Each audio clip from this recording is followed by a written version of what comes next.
every single child that gets exposed to lots of views and lots of comments online is going to have some kind of unconscious behavioral shift or become dysfunctional.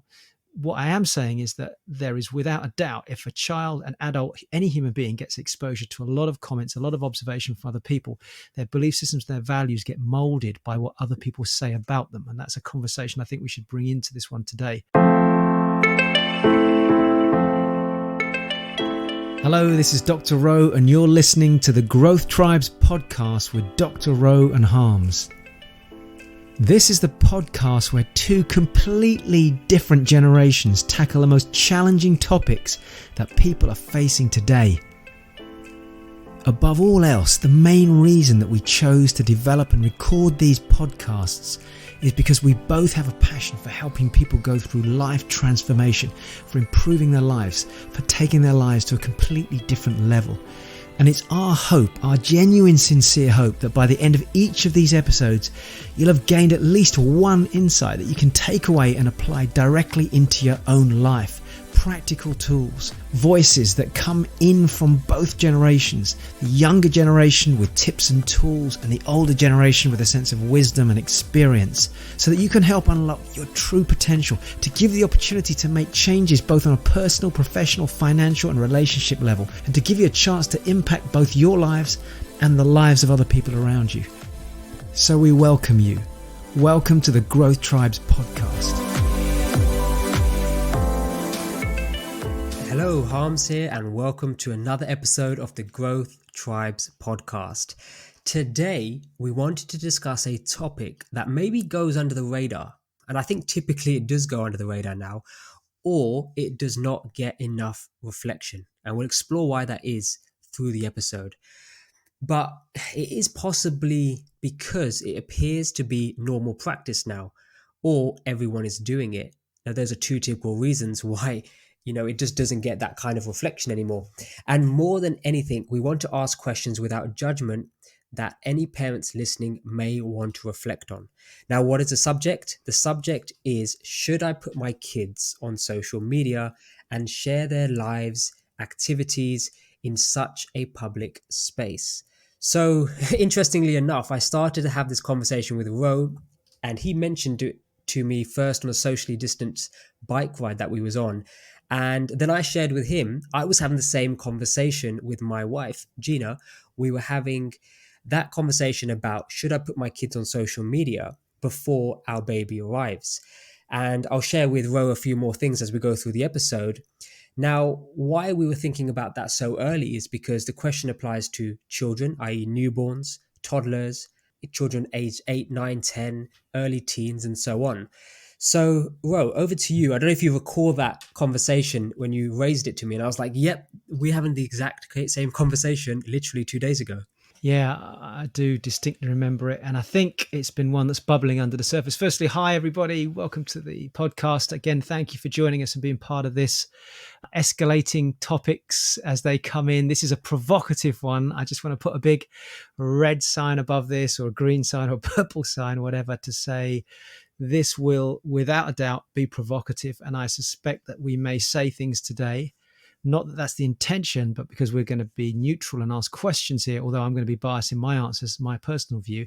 But that doesn't mean to say what I believe or what Harminder believes has to be your belief. But we also feel that as two people that are conscious about where the world is going, we wanted to tackle this subject from how we see it. So it is provocative. And if you're listening to this and you're a parent, or you've just become a parent, and some of the things that we say, you might go, well, hold on a minute, I'm doing that. It's not meant to be a judgment. What I would say, use it as an opportunity to observe, reflect, ask questions. If what we're saying, actually go, you know what, actually this kind of makes sense.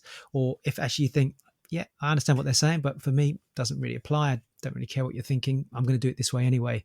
So I think I just want to be clear, Harms, that we are going to touch on some subjects here, which, because it's family, because it's children, it can be sensitive, particularly in the current world where there's so many people putting their kids all over social media.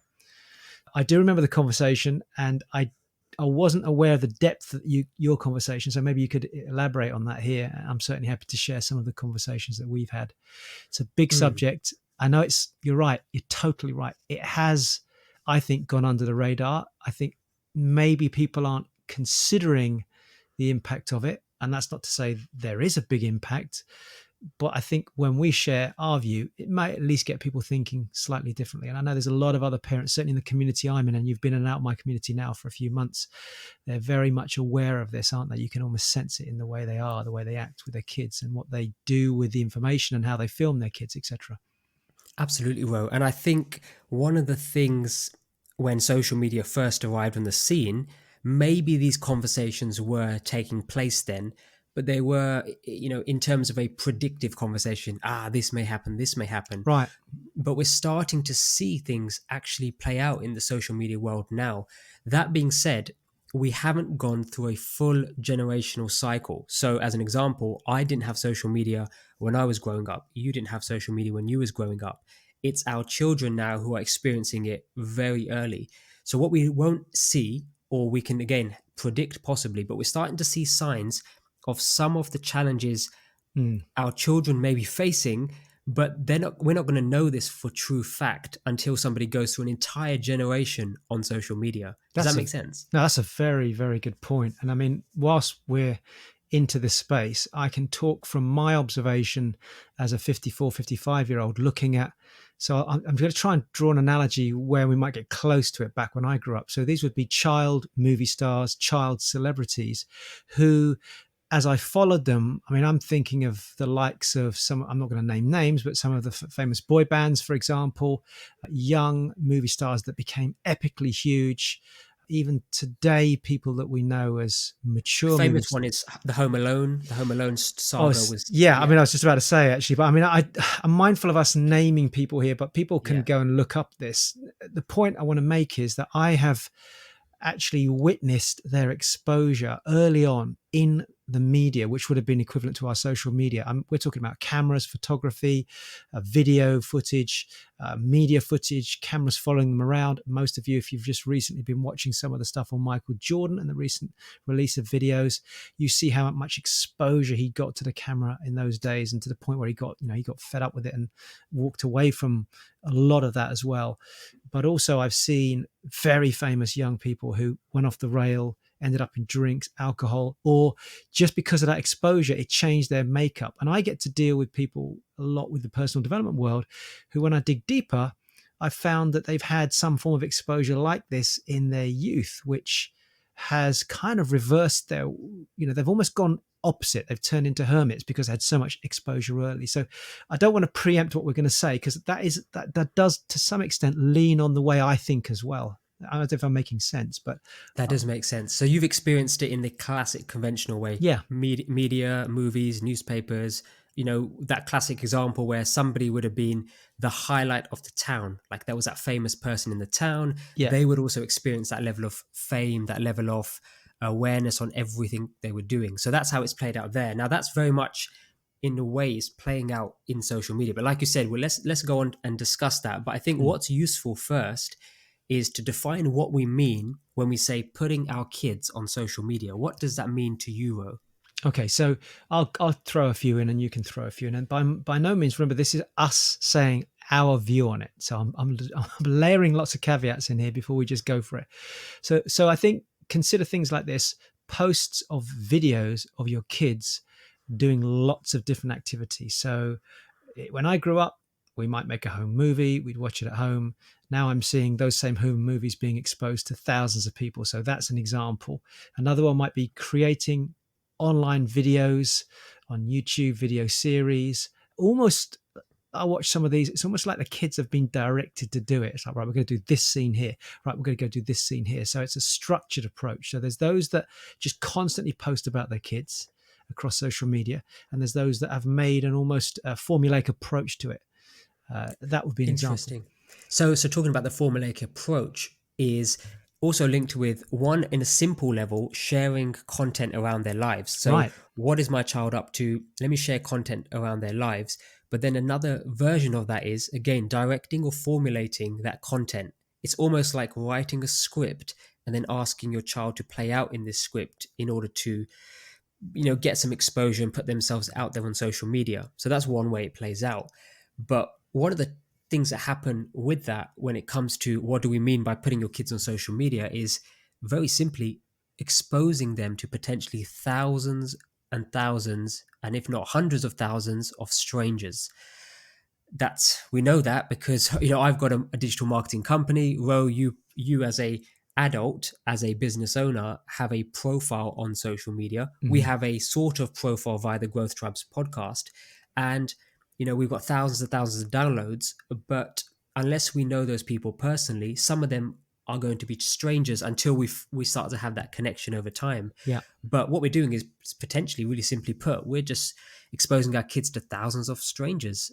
So that's what I guess that's a few different elements on what we mean by putting our kids on social media in terms of how it plays out. But I wanted to add another important note, which I know you're aware of, Ro, but I'm not sure the listeners, and quite commonly when we speak to people about this subject, they just don't get it, or it's such a new concept to them, and they're like, oh my goodness, the penny's just dropped. And that penny is, what is a social media company and how do they work? So a lot of us consumers or users of social media think the platform is free. So if the platform is free and we're not paying for that service, how do they make money? So that's a big, powerful question, because how they make money will potentially drive how they do business, how they make their decisions. So the way social media companies make their money is through advertising revenue. So if you look at that scenario there, and we ask the powerful question, which is, so who is the customer? Who is Facebook, Instagram, YouTube's actual customer? And if we look at it in depth and ask that question, who's the customer is obviously the person paying the money. In this case, it's businesses that spend advertising revenue to market to people who are using the platform for free, i.e. us. Everybody listening to this podcast will to some extent be using social media. So I thought that was worthwhile explaining, Ro, because when you allow your kids to use social media or potentially put them on there, one of the things they will be exposed to naturally is a ream of advertising, which is hyper focused. So I thought that may be useful for the listeners at home to be aware of. Yeah, and it's a question that is provocative in so many ways, is how and where is that material being used? So although you might think, well, I've just put it on my Facebook page, you've no idea where that video of your children's being sent to, whose phone it ends up on. And it, there's a lot of celebrities. If I do the complete opposite to that, there are a lot of celebrities, because of their experience of the celebrity world and the exposure that they've experienced, they literally lock off their kids from it. They completely remove their kids from that environment at all. They go out, they might be seen as celebrities themselves, but they don't want the media, the public, to see their children, to have photographs of their children, and to give their children exposure to that environment. So I've often asked, when I see things that are happening, I'll ask a contrarian question. I'll say, well, why is it these people who are already very famous are actually choosing not to do that? Maybe there's things that they're aware of that the average person isn't aware of. And only when their kids get that exposure at some point in the future, they think, oh my gosh, should I have done this? So it's provocative in so many ways. And I'm not saying that every single child that gets exposed to lots of views and lots of comments online is going to have some kind of unconscious behavioral shift or become dysfunctional. What I am saying is that there is, without a doubt, if a child, an adult, any human being gets exposure to a lot of comments, a lot of observation from other people, their belief systems, their values get molded by what other people say about them. And that's a conversation I think we should bring into this one today as we go forward.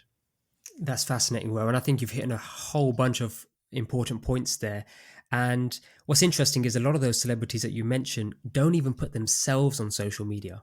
And if they do it for the purpose of building a business. And I think many people don't understand that. Many celebrities who we admire in Hollywood or movies, etc., really only put themselves on social media for a business perspective, but rarely will you see them present their personal life. So I think I love that idea of thinking, well, if social media is not good enough for the people we admire, why do we chase it and use it ourselves and then subject our kids to it as well? Now, I phrased that question again slightly biasly, but the idea is to provoke the thought.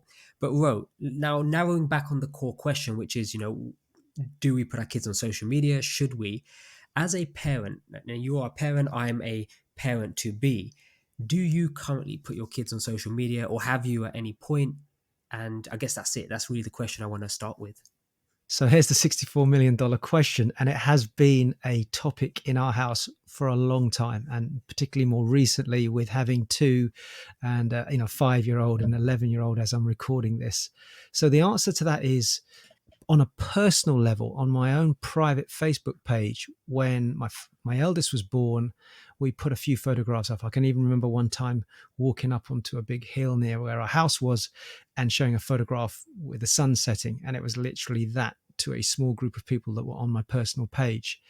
But even back then, and this is going back quite a few years now, I remember thinking, okay, why am I actually doing this? Why do I feel a need? And so I'm sharing with you some of the provocative questions we have brought into our household. Why do I, Dr. Rowe, as a 50-year-old man, feel a need to take a photograph of my children and put them in front of a whole bunch of other people? Now, it was different back in the day, Harms, before I started working with you and we had a whole profile around the Dr. Rowe brand. But what I'm talking about here is my own personal Facebook page. And initially, the Facebook page was a small number of people. So I'm kind of backing up a bit. Even if I go back 11 years, you'd have been what, 20, roughly about 20, Harms, yeah? Yeah. So, you were sort of coming in and discovering this. For me back then, we were all like, okay, Facebook is for a few friends. That's how we kind of approached it. But then the whole hook of Facebook and the social media took off, and there was, suddenly there was this chase for a need to have lots of friends, which I guess might even be a topic for another conversation on another day.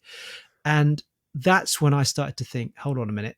And I had people even texting me saying, oh, you haven't accepted me onto your Facebook page. And I was starting to think, well, why do I even need to accept people onto my Facebook page? I don't know that I want to talk about openly to lots and lots of people what I'm doing with my kids. Also, I don't know where the photographs are being used. What if my child's photograph's being used in a magazine, or somebody who's not necessarily appropriate is looking at it? So we very quickly chose not to do it on a personal level. On the Dr. Rowe page, you will occasionally see a video, and it is very occasionally, of me out with my kids. I think I did one about maybe a month ago. We were collecting wool, I think, from the sheep. You might have seen that one, Harminder.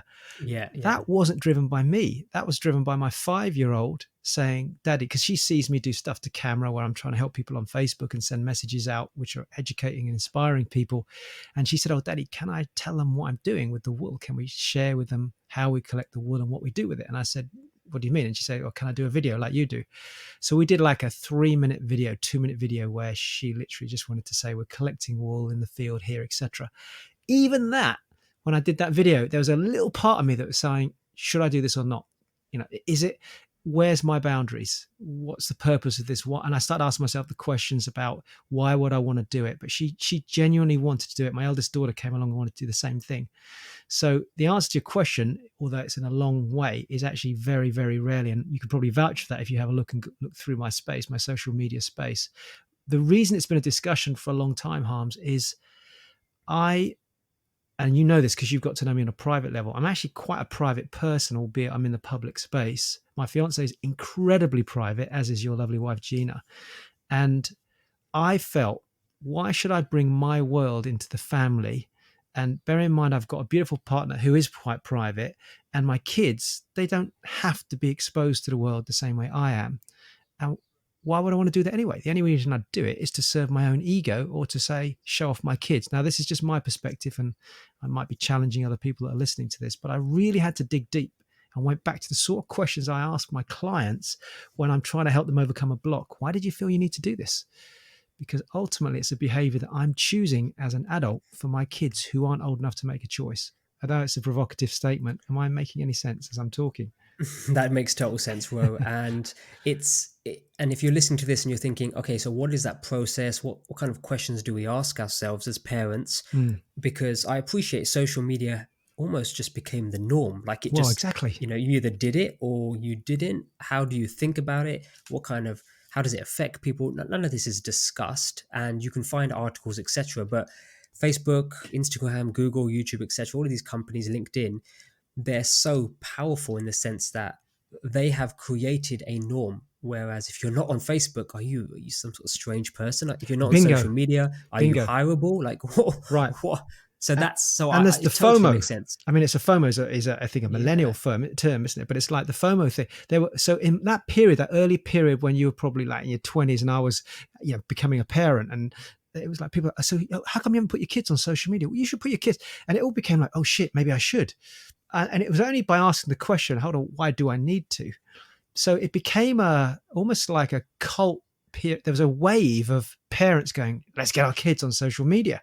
Everyone started talking about it. Instead of you showing back in the day, it was like, oh, I'll go upstairs and get the photo album. Well, when I come to your house, let's bring photo albums and we'll sit around the fireplace or the coffee and we'll do it together. It was very intimate. It was something you did. And that changed the minute you could post online. Everything changed. And the big difference there, Ro, is one was sharing these photos with a select group of people, Exactly. people you have allowed into your home. Now it's that photo, just like you've said a few times, is that could end up anywhere. And if anybody is listening to this, you know this is a truth, because every single WhatsApp group I'm in, or any kind of Facebook group I'm in, there's a repost or somebody's forwarding on a video which has a different topic or subject or title, and these videos are of real people out there in the world. Now, Yeah.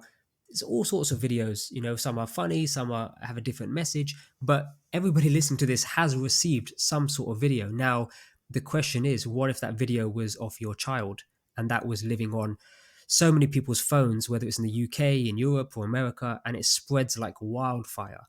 How does that impact your children? That's probably something people need to start thinking about, because we see it with other kids.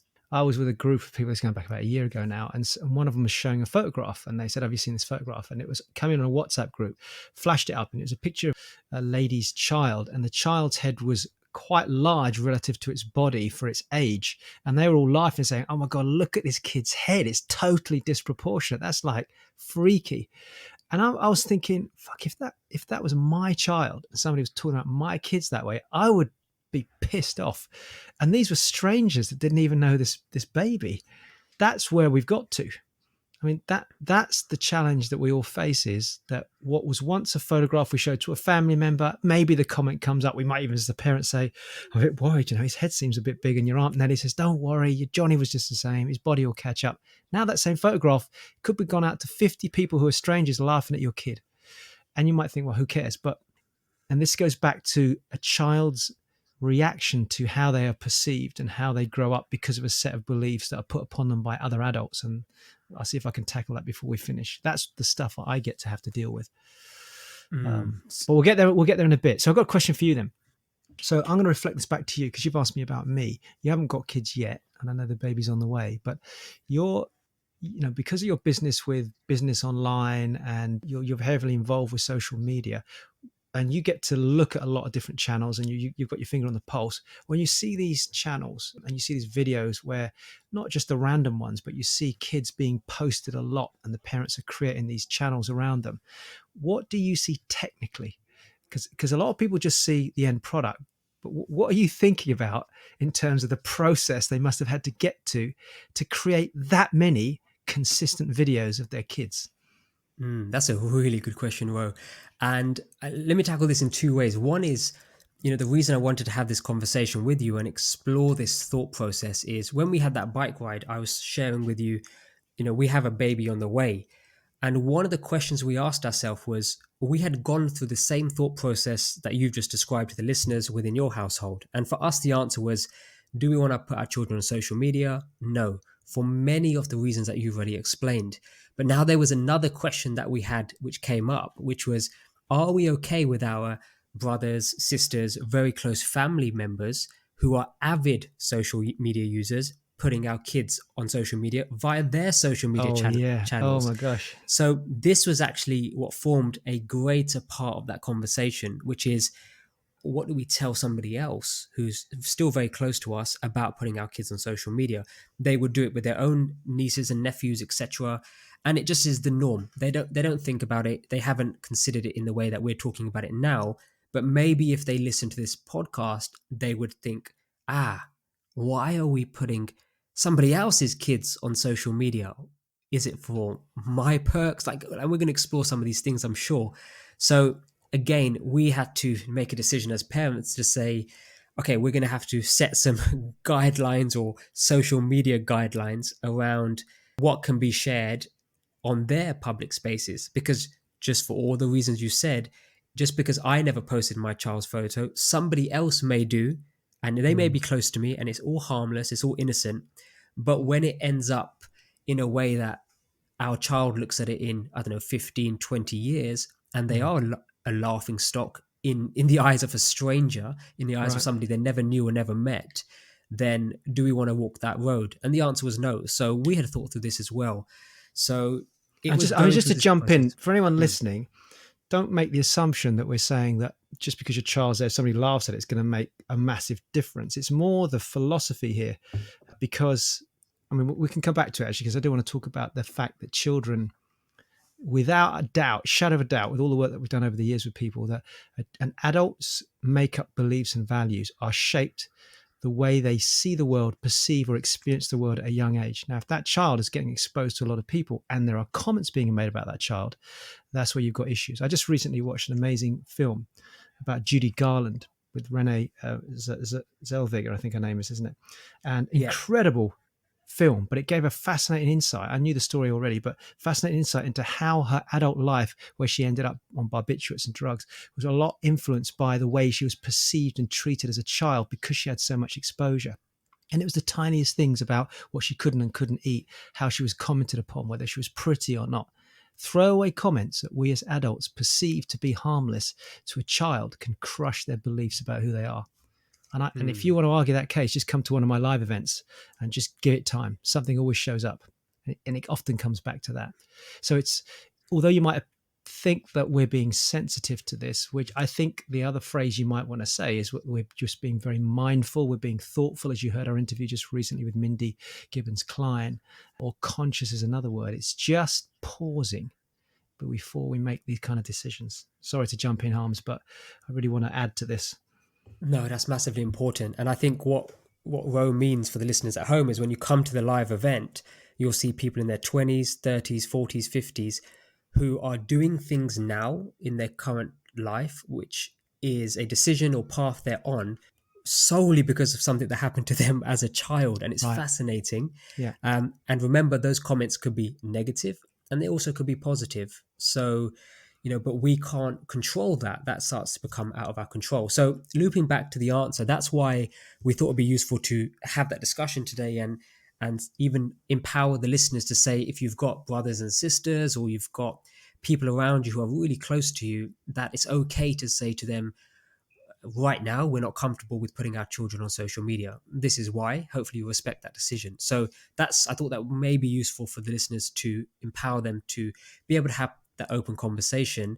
And if you want some tactics and tools to be armed with, this episode you listened to today is full of those. So that should hopefully help. On the technical front, just to help somebody understand who doesn't really fully understand this. So just adding to the question then, is when you watch a series of videos, what technically is going on to create that? Because I just want those people watching who have got an idea to do this, because we had this conversation last year when we were in Australia, it is what's involved, just briefly, if somebody's going to create something like that. I know already, but I'm asking you as somebody talking from a technical perspective.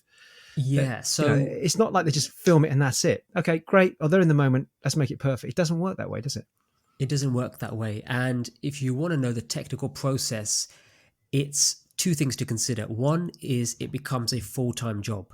And if you want evidence of that, there's some fantastic people who create these documenting style movies. And one that comes to mind is Casey Neistat. Now, Casey Neistat is known on YouTube to vlog on a daily basis, weekly basis. Now, he's currently doing a circuit of podcast interviews where he talks about the fact that he was producing a daily video. Now, this video is only 5 to 7 minutes long. So the end product is 5 to 7 minutes long. He said he was literally close to losing his wife and kids because of that intense process he put himself under about documenting and videoing his life. Now, that's him in full control of his own video camera and his own production.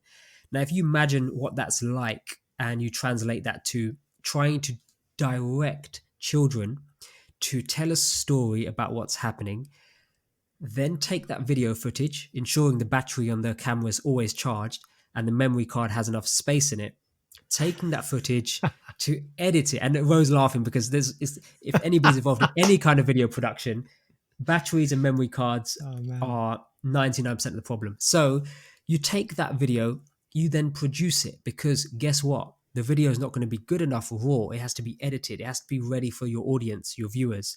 And that editing process can take hours. Then you've got to decide what parts you keep in, what parts actually fulfilled the story and the script that you had in your mind. Never mind what the kids had in their mind, but what did you have in your mind? Then you have to produce that.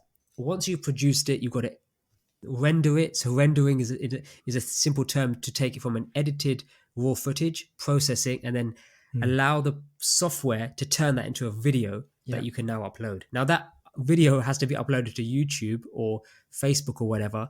Depending on the quality, that can take an hour to 2 hours, depending on your Wi-Fi connection. That's right. But guess what? It's not as simple as that, because these families who have mastered the art, where we watch them and we say, that's fantastic. Looping back to number one, it's a full-time job, but it's not just a full-time video job. It's a full-time digital marketing job. They have to nail the title. They have to nail the tags. They have to nail what the thumbnail looks like. And all of these things are important for one simple thing. They have to be discoverable. They have to be able to be found.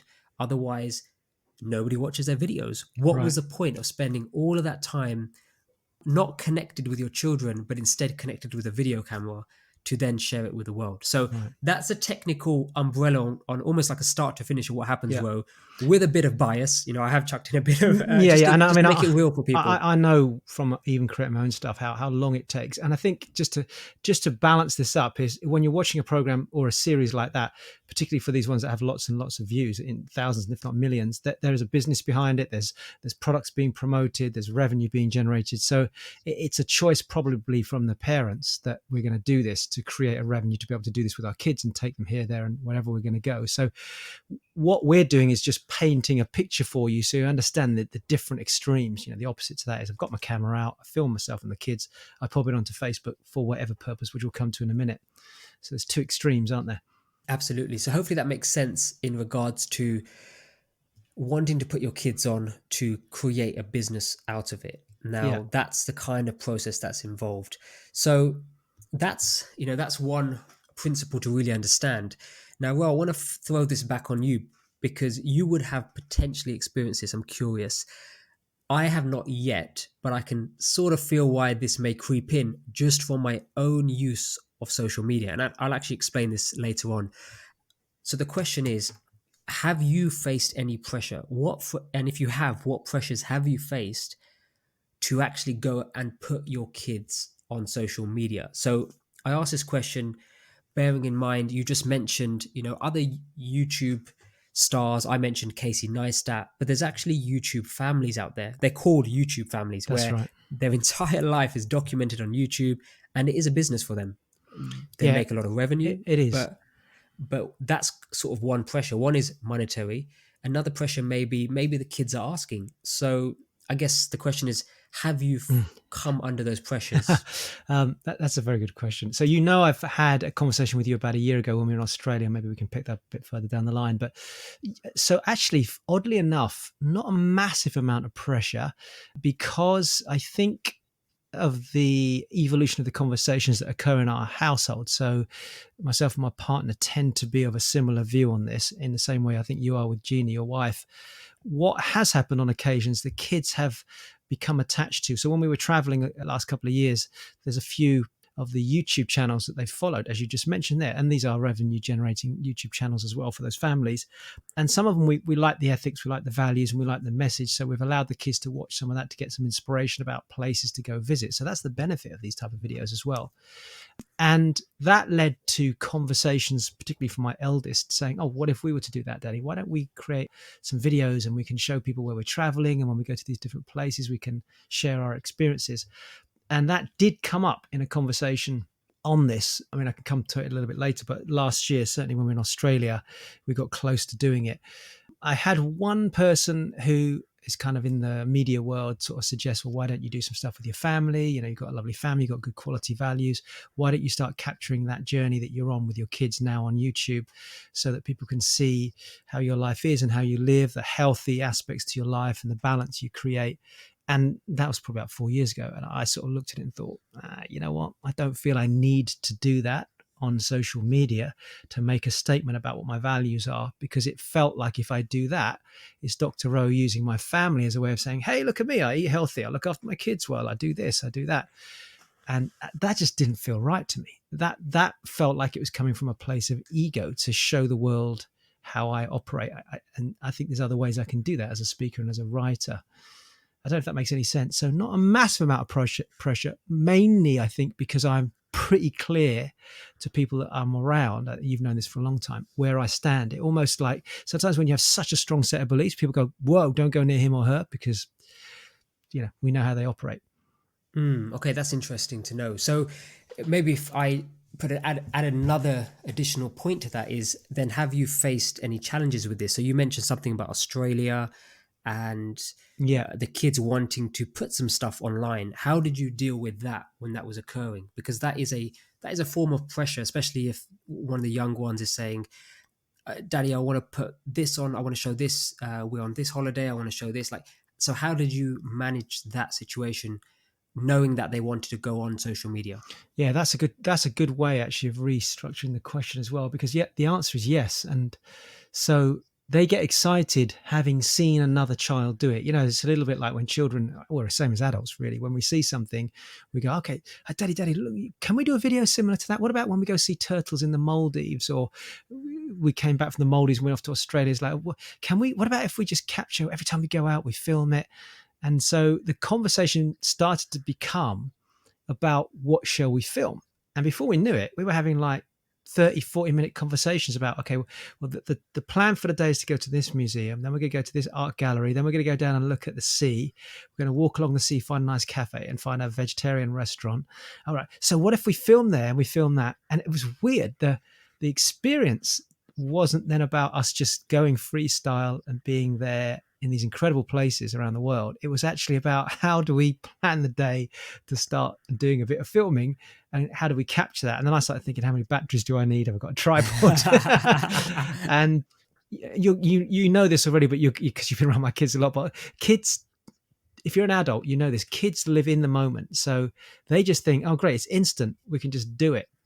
But equally, kids get irritated once that moment has passed and they want to have the experience of the next moment.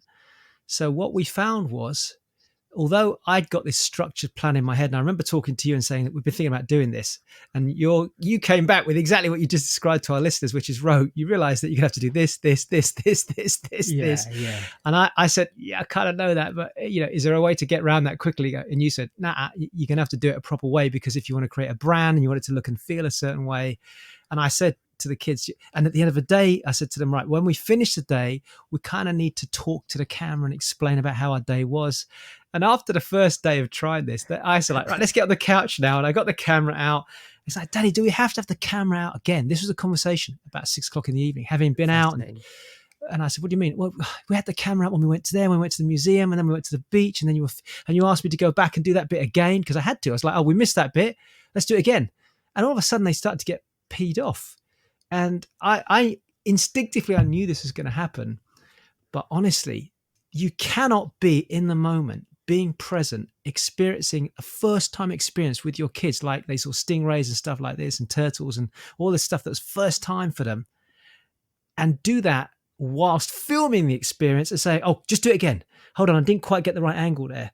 You never see the world in the same way you would do it as a parent, just being in the moment. And as somebody that's very aware of this, I was like, and we've played with it a bit, and we have done a bit of filming. It's never really found its way anywhere because we just kept it in-house for the kids, but it didn't work for us. I just felt exactly as you described. It felt like I was going to work. Now I'm going to, the same way I would be preparing for a podcast maybe, or going to film myself speaking in front of an audience. All of a sudden, my kids became a mobile set.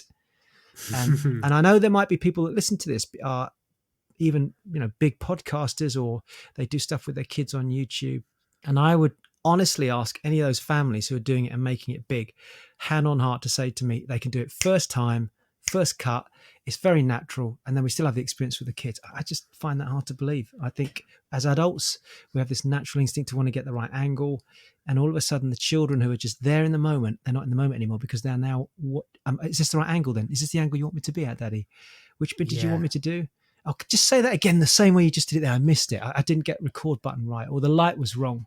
Or the focus was off, and all these little niggly things which take you away from the moment. And I think what's interesting is what I would say is if somebody's listening to this and now you've heard me describe the process, you've heard Ro describe it happening live on holiday, and I've done this with my wife as well when we went to Thailand, I would say try it. So I would say if you have this feeling to want to do this, I would say try it. With the questions we're going to give you at the end. With the questions we're going to give you at the end. I think that's going to be powerful, because then you've really been mindful about the whole process.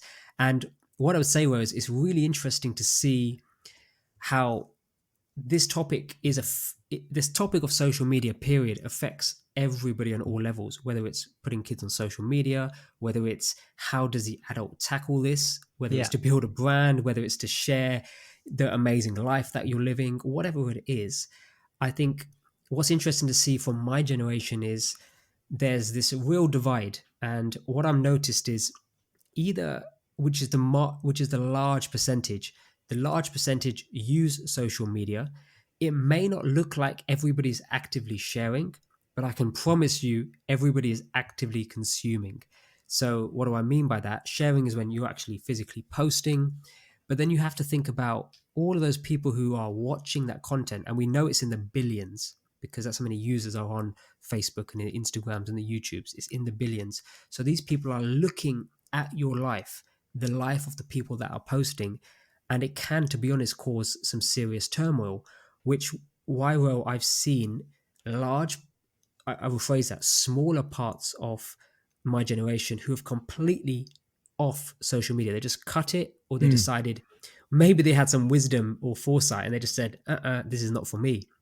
Maybe they knew what those celebrities knew that they didn't share with the rest of the population, which was either they've just thought, what the hell is all this about, and come off it completely, or they just had that wisdom to say, no, thank you, first and foremost. Now, interestingly enough, I fall into one of those categories where I don't use social media for personal experience in terms of consumption or sharing. Same here. Yeah, and I know you're very similar. We both use it for business. But let me just quickly explain. Bearing in mind, I never had social media as a child, and I think it may be useful for me to share this because, people of my generation may be going through this, and I just want to say it's okay to go through this cycle. So this is a snapshot of my wasted energy on this thing that we call social media in terms of consumption and not using it as it should be. And it's a very powerful tool, so I should make a note there. And it's a very powerful tool if used in the right way. But what it can cause is things like this. So for the first example is when I first experienced social media, I consumed it. It was, what is everybody else doing? How amazing are their lives? Cool. Then I went into a spell of, I need to try. And when I dug deep and I really asked myself the question, it was, I'm going to start sharing stuff because I want to look like those people. I want them to feel like, or other people to feel like my life is just as cool as those other people that are sharing stuff. I'm just as smart. I'm just as witty. I'm just as funny. My food is just as good. Whatever the kind of stuff I used to post, I can't even remember now. And then I was like, I'm really sick of this. So what I did is I turned my account to private, which meant publicly people can't see it and they would have to ask to see my profile, and then I would invite them in. Now, when I dug deeper, I realized that was just another ego mechanism where I was saying, I've got a private life, and if you want to see it, you got to ask my permission. So that was just as messed up. So that was another interesting discovery. And then what happened is I just completely stopped posting for years. Just completely stopped posting anything personal, just disappeared. And I often see this with a lot of people. They won't post nothing. Then all of a sudden, you see their baby photo. Yeah. And it's like, wow, okay. But I don't judge them because I know what that's happened to me, which is fascinating. But when we dig deeper, which hopefully will help them with some questions in a moment, they'll understand why we go through this turmoil and why we waste all this time here. So then I switched off my privacy part, and I opened it up to public again, and I started to post again. And then I was just like, I've had enough. This is just a complete joke. And I completely switched off all personal consumption and sharing and only used it for business purposes. And it was very much my business partner, and also to see, Ro, how you operated, to say, actually, you can continue to live your life however you want to live your life, be super happy. There's no need to interact with complete strangers online, but you can benefit from the powerful tool that is social media if you use it as a business. Yeah. So that's a quick snapshot, and no doubt there was a lot more checkpoints along the way, but that's a quick snapshot of how much time and energy I wasted. And interestingly, I know I'm not alone because I can physically see this pattern happening to other people on their accounts. So now I use it as a fascinating human observation tool, but it is really, really just a mind-blowing amount of energy wasted. Well, my feeling is that you've described something that other people must have related to just listening to that. I mean, you can even go out to celebrities that have gone through this. I mean, Ed Sheeran famously just recently, I think, came off everything, didn't he? He was just like, I've had enough. You can only get him on email. Yeah. So, and I just spoke to somebody just this week, actually, that's just gone through the same phase of thinking. She's kind of, it might be worth us creating a little model there, because what you described, I think, is a very common phase for a lot of people. And it's only by you breaking it down, you go, actually, that's so true. Now, you add being a parent in there, and it's suddenly a different dimension now, because it's tugging back on those basic core needs that we have, which are needs to connect with other people, the need to be recognized by other people, the need for our ego to feel like we're being seen or we feel significant. And this is, and I'm pressing a button here that might possibly upset people, but I honestly question sometimes when somebody suddenly throws pictures of their kids all over social media or into their Facebook page. Are they doing it because they just want to share with, because if you did it and you don't expect anything back, that's one thing. But people get so many likes, so much recognition. And as people, as human beings, it's one of the basic human needs we have. It's a need to have connection and to be recognized by other people. I years ago, when I was doing a lot of inspirational type talks, 1 hour, 2 hour talks, I used to use the word recognition. I used to say recognition. Babies cry for it. Soldiers die for it. Just think about that for a minute. Recognition. Babies cry for it. They want to be recognized. They want to be picked up and loved. But soldiers will die for it, to get that recognition that maybe they've done something amazing. They've helped their fellow man, but they've also been recognized for it. In between that is us in our daily lives. And sometimes we don't get it. So we get it by throwing a picture of our kids onto social media. And I'm just being devil's advocate, because the question I'm going to ask all of you as you're listening is why? Why are those photographs going up there? Is it because you want to share it with a few of your friends? But hold on a minute, your social media page, because you've made yourself so exposed, has got several hundred people on it. And then what need does that fulfill? We'll come to that in a minute, but and so that thrown into your mix, Harminder, becomes really interesting, because you're absolutely right. You're now at the end of that point where you're kind of being very specific about how you use social media from a business perspective, and you've got a baby coming up in a few weeks' time. And depending on where your emotional development is or your needs are, it's a question of, okay, let me put it all over social media, show pictures of my baby. Why this links to what you just said there, and why I wanted to share that was, okay, but Harms, you're not a child, you're not a baby, but the message here, and if you've understood the point, is between the age of 20, when Facebook and stuff started to become a thing, and the age of 30, I went through all of this. I went through those checkpoints that, and if we tie it to what Ro is saying, it's basically me saying every 6 months or every 2 months, I need some recognition. Give me a hit of recognition. Yeah. Now, if that's me as a grown man in my 20s, 30s, seeking out that recognition and not understanding this cycle and what's happening and how to get it, and realize that I was in between a soldier and a baby based on what Rose just said there. Now, imagine if this is an 8, 9, 10, 11, 12, 13, 14-year-old who is going through that turmoil, but maybe doesn't have the maturity, doesn't understand what the world is really about, and it's arguable to say they shouldn't have to at that age. Imagine them going through all of that. What is that taking them away from? So that links Ro to and so adding to that, what's scary is, imagine an 11-year-old going onto YouTube and saying, how many hits did our video get, mummy? How many people like me? So their whole psyche starts to evolve based on how many likes did I get? How many hits do I get? Now, let me tell you now, I've put videos up and even I've gone back and looked to see what response that got, because I've noticed on certain times I'll say a message out there, and Harms knows this because I've messaged him saying, that's really weird. I did a video the other day and it's had like 400 hits. And it was just this, it was a message about parenting, and Harms would often reflect back and go, yeah, maybe that's a really topical subject at the moment. Whereas if I'd gone onto it and go, God, why aren't people liking this? I need more views. Imagine me as a young, as you've just said, 10, 11, 12-year-old, and I'm in that vulnerable space where, you know, I'm feeling sensitive. Maybe I've not got a good relationship with my parents because they're not very present with me. And there's another conversation to have with yourselves if you're listening. If we're always working, COVID's changed things. COVID's created a situation where parents are coming back into the home and having to learn to be present. But what if you've got children who never get a chance to have that time with you because you're always working, you don't have the time to be present. So they go thriving that presence and that recognition somewhere else, and suddenly social media becomes that place. What's that adult going to be like in 10 to 15 years? Come join me on an event and I can share that with you. I mean, I'm smiling because I know how many people we've had to help. And what's lovely, Harminder, and I think you'll vouch for this, is when somebody comes to an event and we do an intervention and I get them onto the stage, whatever, and I ask enough questions, you see the penny drop and they go, oh my God, now I realize where this has come from. And they can let it go. Somewhere in their makeup, they had a set of emotional events that triggered off a set of beliefs. And the minute they can see where that came from and they can clear it, they can let it go. They don't have to rely on that as a way of feeling like they're a human being.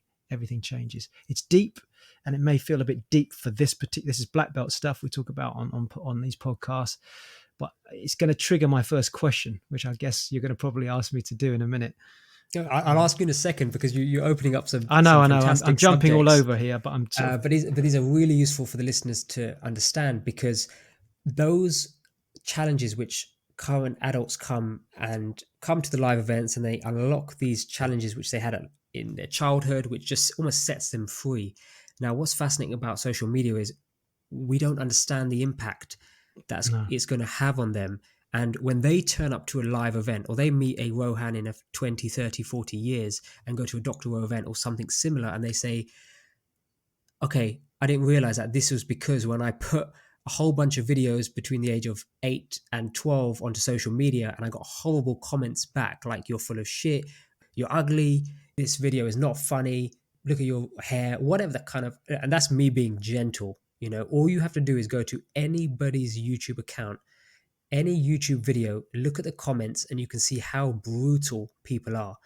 Now, that is not what your kids need to see or be exposed to, because they shouldn't have to be fixing simple things like this when they're 30, 40, they're in the workplace and they're scared to do things, scared to stand up, when it's because somebody shot them down because of their YouTube videos that they posted when they were 8 years old. And the problem we're just is, not going to see the impact of this. Well, no, and when a child is that young, if they read that, I mean, it happened on one of my posts recently. I remember, I think I said, look at this. It was a comment that came in, and I was talking about it's really important that we're more present with our kids. And that may sometimes mean dropping a project you're looking to do, which might involve money, and having more time with your family. Maybe that's something to consider. And some woman came back and said, you're so full of shit.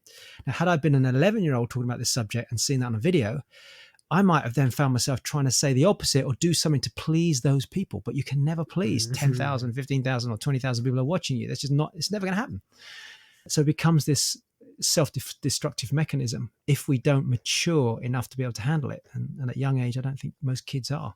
Absolutely. So we've really talked and we've gone deep. So with this depth, let's now take a few steps out and actually leave the listeners with some questions. And this is the really core of the episode, which we want to leave you with, something which will get you thinking. So we've talked about social media, putting your kids on social media, all the aspects around it. But what are some questions that our listeners can ask themselves as parents?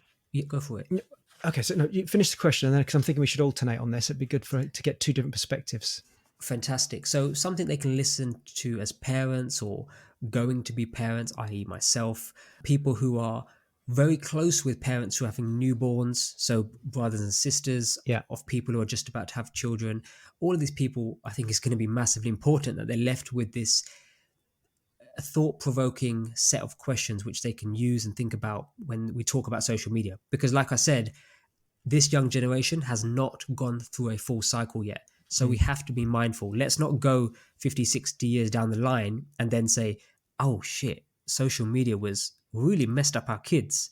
What should we do to fix it? Let's try to do something along the way. So, Ro, I like that. Let's alternate. And how would you kick it off? What would you So let me consider kick off. So, and again, as I ask the questions, and this is with any type of question you're going to get, and I'm going to approach this as a coach. So the assumption is if you've come this far down the webinar rabbit hole with us, you are okay for us to ask questions that may challenge you. And if I was going face to face on a coaching session with you, or if I was being coached, I would give my coach permission to be direct and just say, just ask me the questions. I know they're coming from the right space. Let me handle how I answer them. So the first question is, why would i.e. yourself, or I could ask you, why would you want to, or you could ask yourself, why would I want to put my kids on social media? Why am I doing this? Simple, fundamental question. Now, you might think, well, I just want to show a video of them, but I'm going to ask a deeper question. That's the surface question to some extent. So why do you want to put your kids on social media? Let me go deeper. Is this to meet your own needs? And if you ask me what I mean by that, I'm asking the question, what do you get by putting your kids on social media? Because if you get lots of likes and recognition and people saying to you, oh my gosh, your kids are amazing. You should be so proud. You're amazing. You've got these wonderful kids.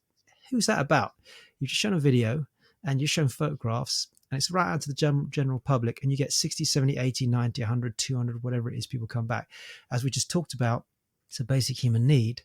So I'm asking the question provocatively, but also as a coach, is why are you wanting to do that? Without a judgment, just asking the question. But let me add another layer to that. Is it to get, because the opposite to that could be, well, is it to get an authentic message out? Are you showing a video of your children doing X, Y, and Z because you want to get a personal message out to the world to share or inspire them? Is that another reason? And that's a different one to the first one. Is it to build a brand around your kids, as Harminder's mentioned? So in other words, are you doing it from a business perspective? And for that reason, you're doing it in a certain structure. There's a certain number of videos. You've got links. You've got promotion. You get some sort of referral fee. Is that what it's for? But that's the first question, Harms. Before you even do it, why are you doing it? And the big question in my mind, is it for your needs to be met or is it actually for the benefit of your kids? Fantastic. So that's a really powerful one. I think that's the most important one. If you was to take one away, it's that first one, because it allows us to lead into the next set of questions. So the question which would lead on after that is, let's assume, you are going to put your children on social media, or hypothetically you are. We can then ask the question, what impact will this have on your experience with your kids? And what I mean by that is, Rose already described a very tiny, maybe that was a day on his holiday in Australia, where that day he always had his camera on. So if you always have the camera on, how will that impact the experiences with your kids? Will that mean you remain present with them? So do you continue to feel present with them? Or do you then become disconnected from what is exactly happening at that moment? Think about going to a concert and recording the concert on your mobile phone is a classic version of, are you present in the moment, in the music and the content and the energy, or are you present with ensuring that you can see that your phone is recording this experience to share with somebody else? Then if you are going down this route and you have the camera out, another powerful question to ask yourself is, do you feel that they are also enjoying the experience? Because Ro, you mentioned, I hope you don't mind sharing, is by the time you got to the evening and you guys sat on the sofa on this one day in Australia, the kids were like, oh, Dad, put the camera away now, which is a good indicator of maybe they are no longer enjoying that experience, which is awesome because you've gone through the process. You ask yourself the question, do you feel like they're enjoying the experience? If the answer is obviously no, because they're saying it to you, this is no longer fun, then hopefully that should help answer the question. And just to add on to that, Harms, is if you find yourself saying to your kids, yeah, but it's just this one last video and it wraps up the whole day, we'll have everything done then. And that one last video could be another 15, 20, 30, 40 minutes. If you find yourself doing that, are you listening to your kids or are you trying to meet your own needs? So what comes after that, Ro? Aha. So I like that one, by the way. What's the impact? Great question. The next thing for me is to ask the question, if you're going to do this, right? So if you've made a decision, you know what? Thanks for the message, guys. I understand what you guys are trying to say, and there's a balance to this. But from what I can gather, you're not so positively encouraging people to do it, and we're just saying this is our own personal view. If you decide you're going to do it, then ask yourself this question: what's the balance? You know, you've chosen to bring your children into the world. When they first emerge and you're holding them in your arms and you're looking down at that lovely little face, did you say to them, by the way, daddy's going to film you all the time and take you out everywhere and post pictures of you all over social media? And there'll be times when you probably just want to play with me, but I'm just going to get the camera in your face and just keep filming it and edit it later on in the evening and stick it out. Is that what you said at that moment when you looked into the eyes of that beautiful child? And I know you're probably all laughing or thinking I'm exaggerating, but the question is, what's the balance? So when my kids are around me and there's something going on, and you've seen this, Harminder, I'm going to take a picture. Sometimes I don't. Sometimes I just want to remember it, and I don't need or have a need to capture it on film. We have parents that are quite remote from us. So, you know, we've got parents in Denmark. My mum's 4 hours from where we live. She loves the experience of us sending down photographs of what they're doing on a daily, weekly basis. We do that a lot with my mother, particularly. And Stina does the same thing with her mother as well in Denmark. Now, we do that for our own purposes. So we'll take a picture and we'll put the camera away. But if you're doing it for social media, there's a different agenda here.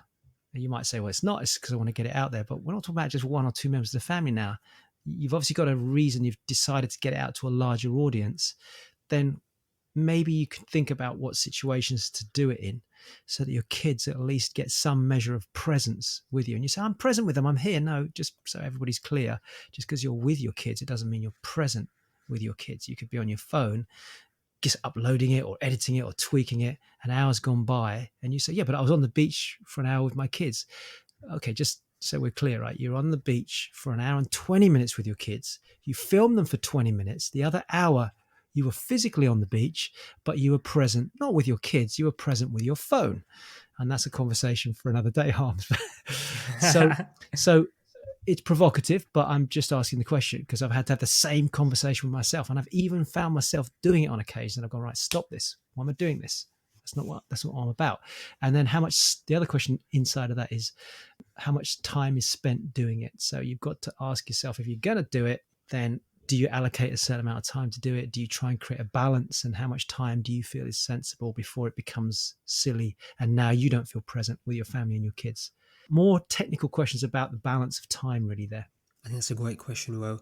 And then to sort of finalize this process of questions is just loop back to yourself on a personal level and just ask yourself, you know, what are you looking to achieve from this? What is the outcome you want from having exposed your children to social media, put them on social media? And, you know, it can fall into various categories. It could be simply money. Are you looking to add another revenue to your family? And that's okay. Is it fame? You know, is there something about this celebrity that you enjoy, that you're pursuing? Is it a combination of both? I.e., are you building a brand which is linked to fame and money? Is it potentially what may not be so obvious, but maybe it's obvious now after Rose described it? Is it that recognition? Is it the recognition that you're hoping to achieve from this? Now, linked to that are all of the other hidden things that we may not realize until we ask these deeper questions. For example, for the parent, is it just to make you feel good?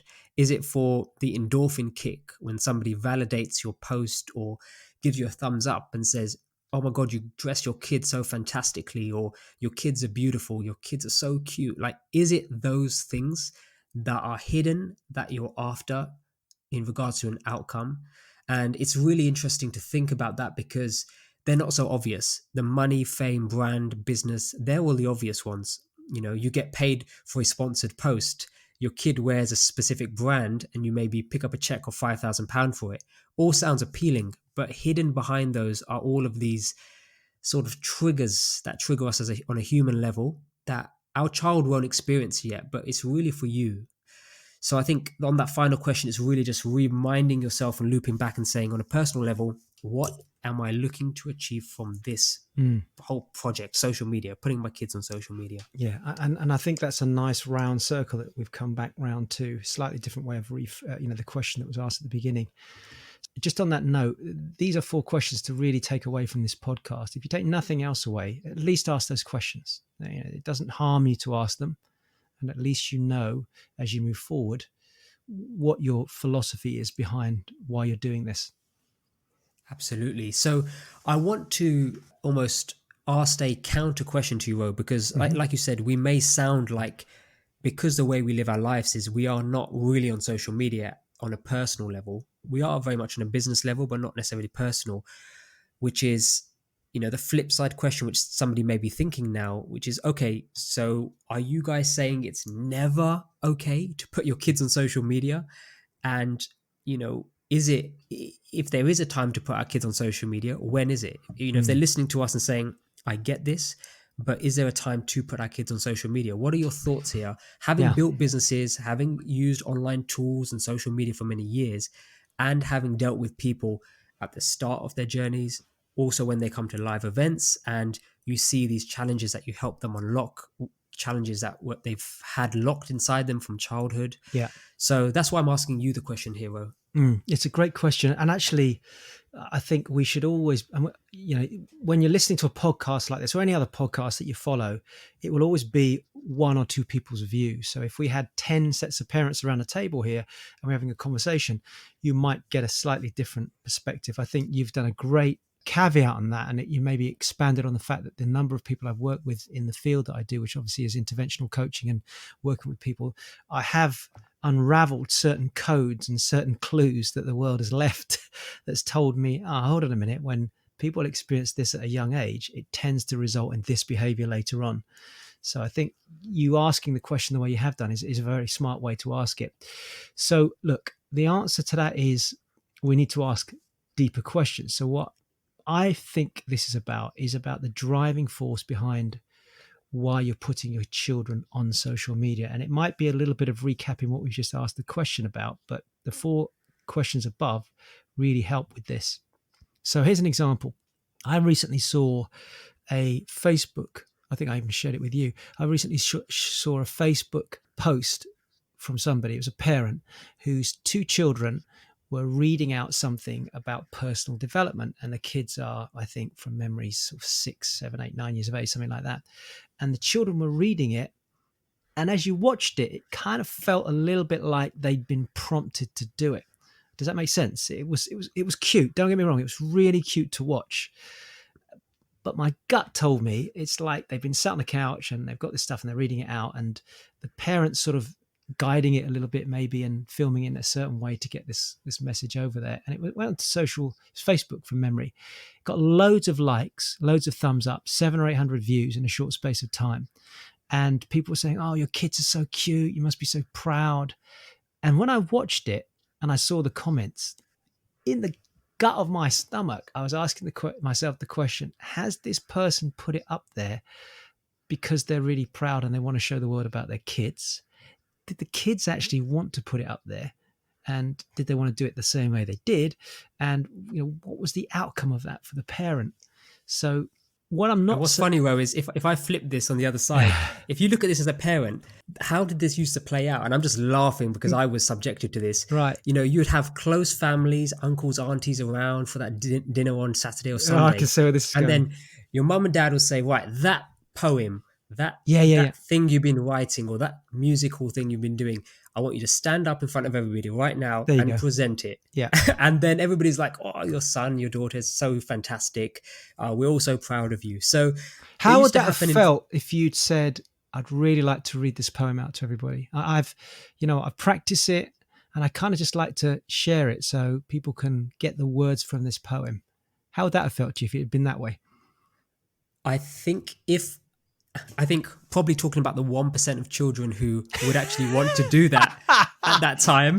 But that's different because it's come from me. It's like, Mom, Dad, I'm so excited. And I guess, that may have been me having a personality to be a performer, drama, arts, etc. But that wasn't myself. I was forced. And all my poor cousins and brothers and sisters, etc., all of these people were forced. I would just sit there and it's like, haha, it's your turn. They've called upon you today, not me. And it was just hilarious. Now, the thing is, that used to happen in a safe space, a safe environment, Yeah, but the parent exactly. would still be doing it for them, not Yeah. me. But that's okay, because look, what is it? It's in front of 4 or 5 Proud people. parents. Yeah. And To that is a family. proud parent. Yeah. 2 families, couple of uncles, aunties, and that would be it. So I'm finding it fascinating because what you've described there could be anybody, but it used to happen classically in private, in a safe space where, the child is just going to get encouragement. So here's the thing, right? There was 700 or 800 views. People had There you shared the go. video. Oh, look at how cute so-and-so's kids are, And yes, we say those things. The question is, what was the intent? What was the driving force behind it? So there's 3 things. I mean, in answer to your question, because I think all we can do is lay it out there and let people make their own judgment in terms of for what's right for their kids, as opposed to a judgment on themselves. Because please don't listen to this and go, oh shit, I actually never looked at it this way. What have I been doing? And some of you may be listening to that and be thinking that. Equally, you might be thinking, yeah, you know what, guys, I think you're overthinking this. I just think it's great to have my kids on social media. And so what if thousands of people look at it and then it ends up in somebody's in tray and some guy that's a bit weird starts looking at I'm okay with that. Not that I'm trying to over leverage what I'm saying, but the point is, we have no control. I think that would be fair to say, Harms. We can't say it's just going into if I'm in my front room and my daughter wants to play the piano in front of the family, they're the only ones that are going to watch it. Unless a member of my family films it and puts it onto Facebook, all of a sudden, another 1,000 people might watch it. But outside of that, it's never going to go outside of that one experience. Do you remember that Christmas when Savannah stood up and said, I'd like to play this piano lesson? Yes, she chose to. It was 10 people at the family. That's it. The minute it goes to Facebook, you got no control, as far as I understand. Absolutely. And if we take that example you said, let's assume 700-800 people watched it, and typically on Facebook, I don't know, say maybe 10-20 people commented and they said, oh, this is amazing, cute, encouraging words. Now, every so often, 2 things happen. One is somebody doesn't comment, they just consume it and they think their thoughts. Now, that doesn't really matter to us. We don't want to trouble ourselves with what other people are thinking, but every so often somebody thinks it and they say it. And they say it on the post, which is it's so hard for me to even say, but something negative about that scenario. Like I said previously, oh, you're ugly, you're rubbish at piano, this and that, and this and that, and there's loads of things. And like I'd really encourage parents to go on to YouTube and Facebook and look at the way strangers comment on a post that has nothing to do with them, without any care about how it affects the person. That's where we are at. So I was in a post office. It's a bizarre situation. Post office, child sat there waiting for his mum on one of these chairs there, waiting chair, watching somebody play a piano. And the person playing the piano was on a YouTube channel. It was probably about 3 or 4 years younger than this other child. And the mum saying, "Why can't you play your piano like that? Look how young he. Why can't you play your piano like that?" I'm thinking, oh my God. So this child's watching another child play a piano who's younger than him, and his parents going at her child about they're not good enough or not as good as this other child that's on the YouTube channel.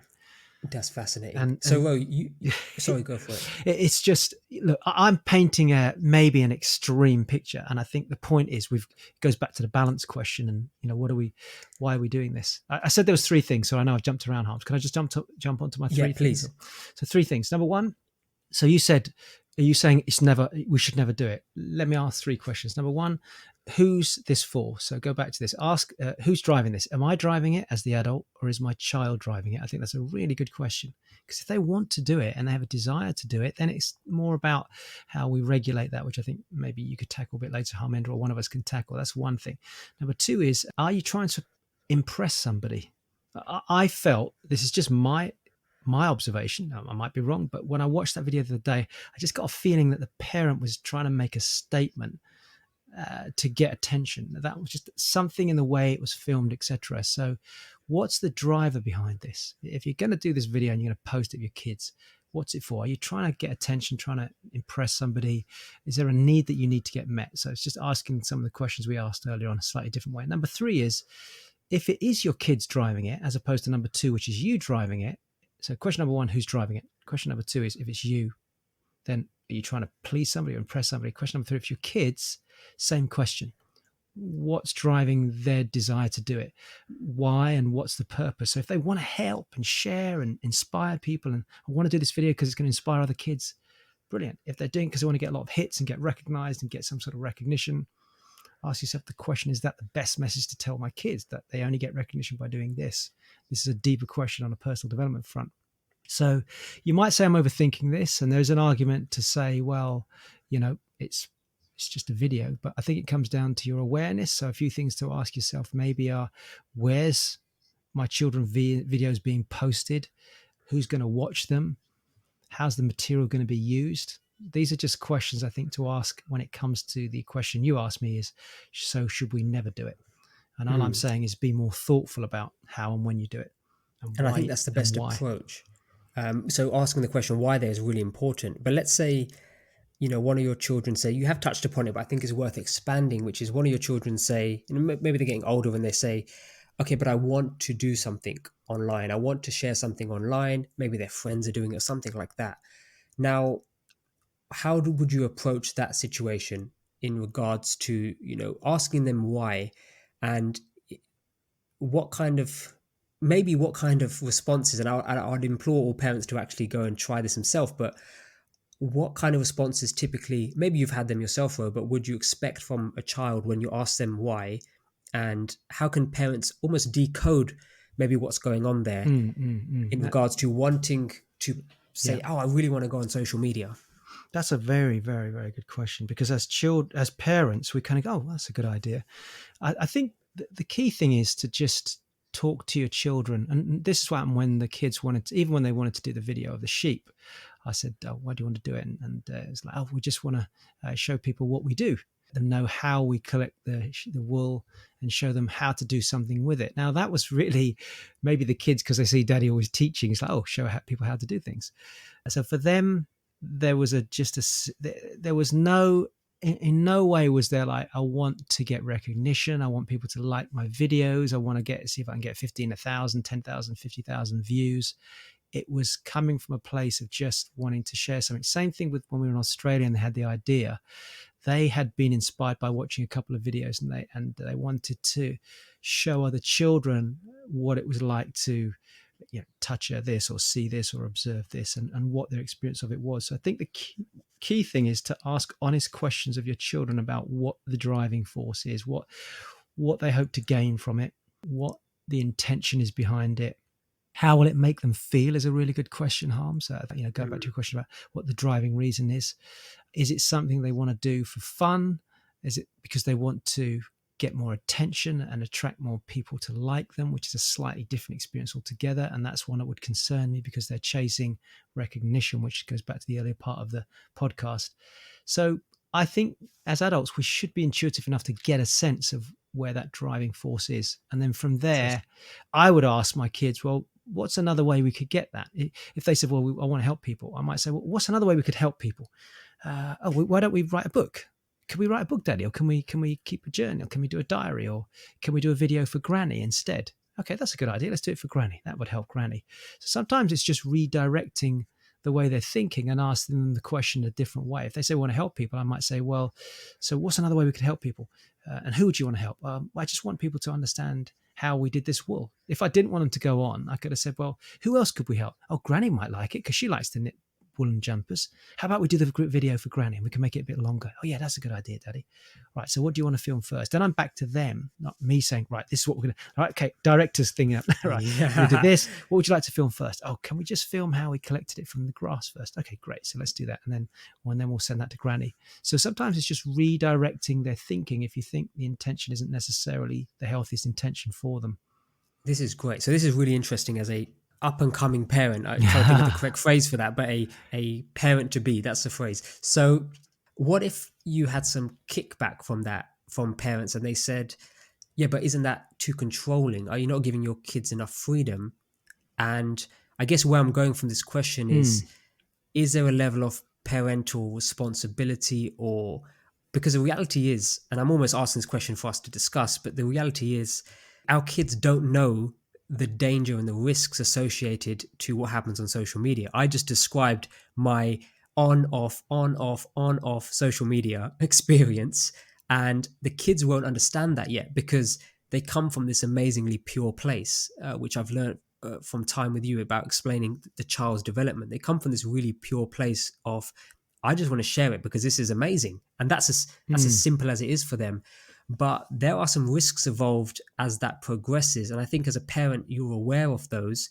So you're almost trying to protect them. And I'm almost answering the question for you, but I wanted to open it up to see, is that in your line of thinking? Yeah, look, I think we should expand on this actually, by the way. Maybe you could talk us through a few scenarios in a minute. But I think just to simplify the response to that question, we all have it. So every single one of us, myself included, it's built into us at some point in our lives.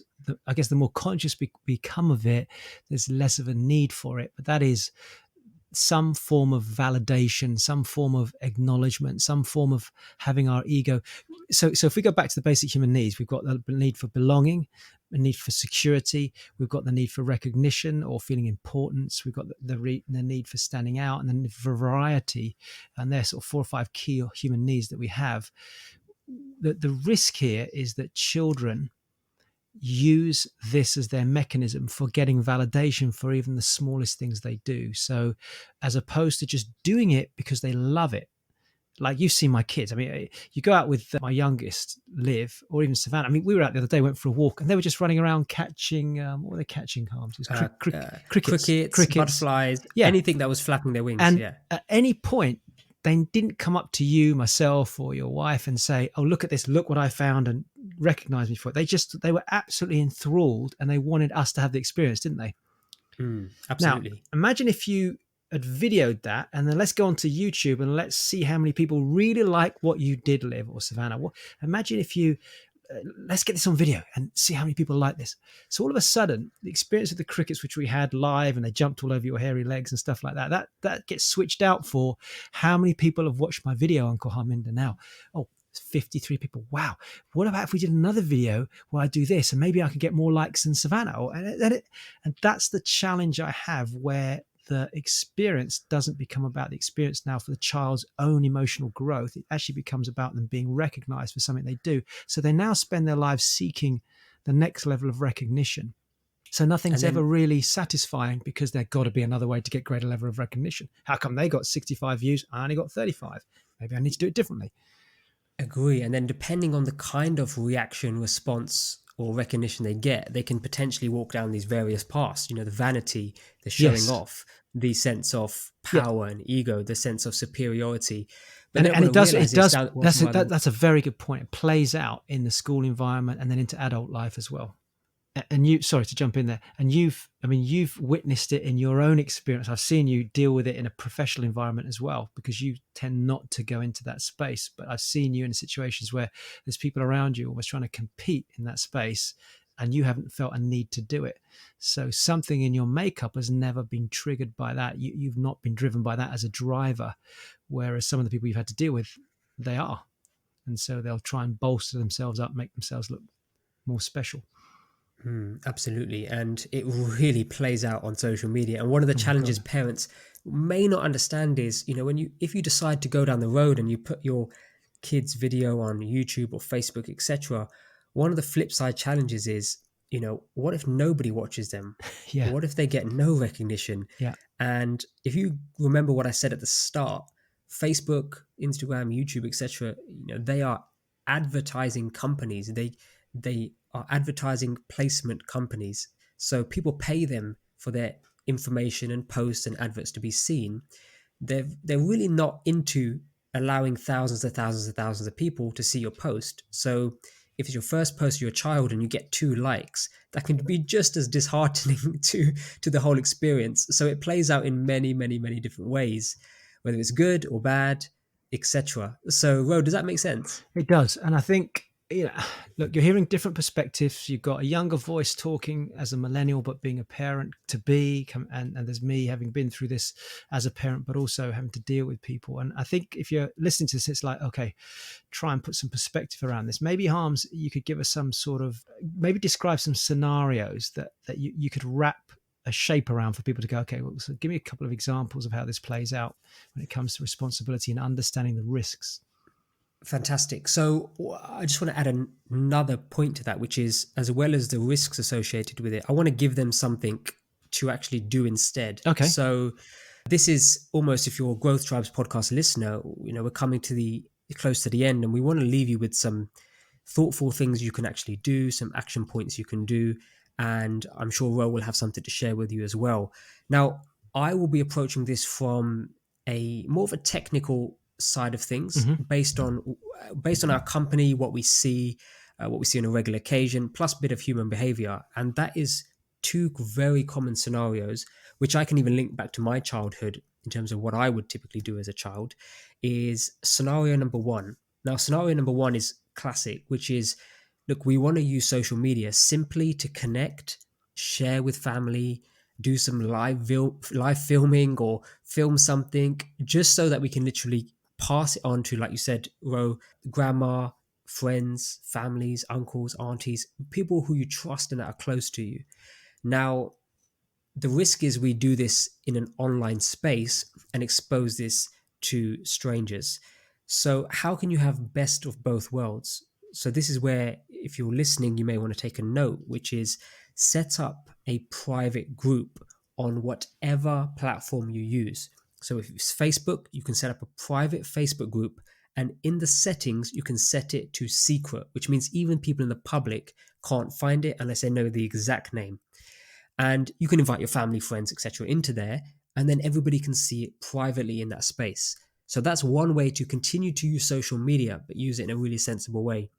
If you feel like, after listening to myself and Ro talk about social media and putting your kids on social media, you may say, I am done. Like, I need a social media break. I need to reassess how I'm using this.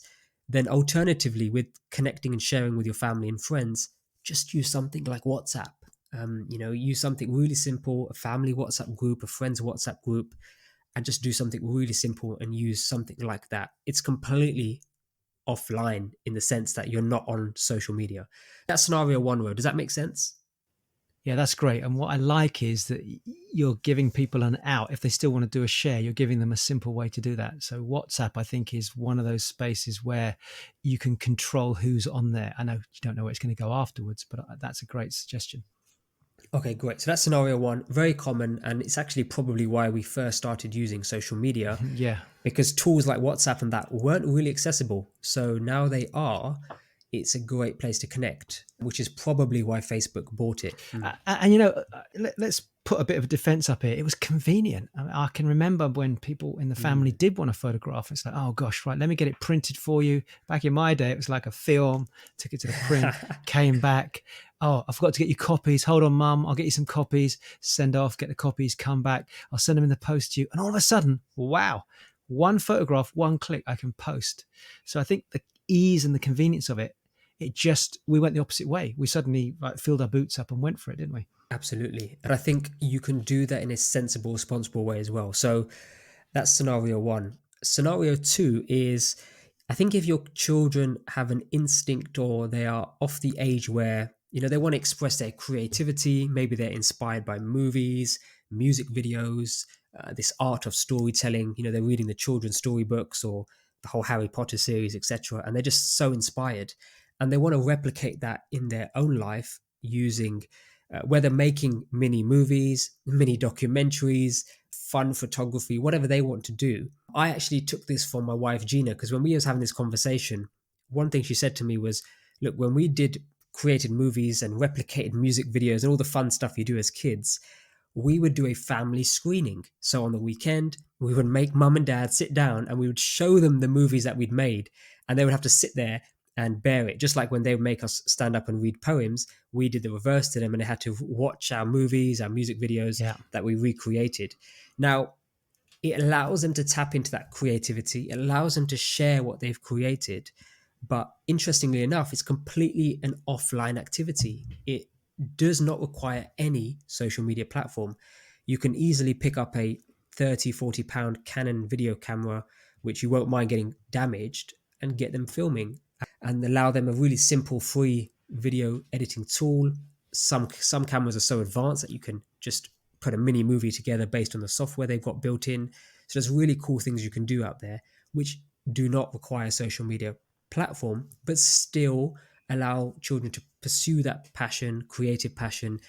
But also, I think it's an important note, Ro, is the feedback is also controlled, because with keeping it really simple, there's some crazy people online, and there's some people who maybe haven't got their shit together and they want to express their negativity on other people just sharing, doing their thing, and they're brutal. So if we can control that feedback for our children, certainly in the early years, when they're 20, 25, 30, they'll automatically understand how crazy the world is. Yeah, true. But do they have to experience that at the age of 8 or 7 or 11? I don't know.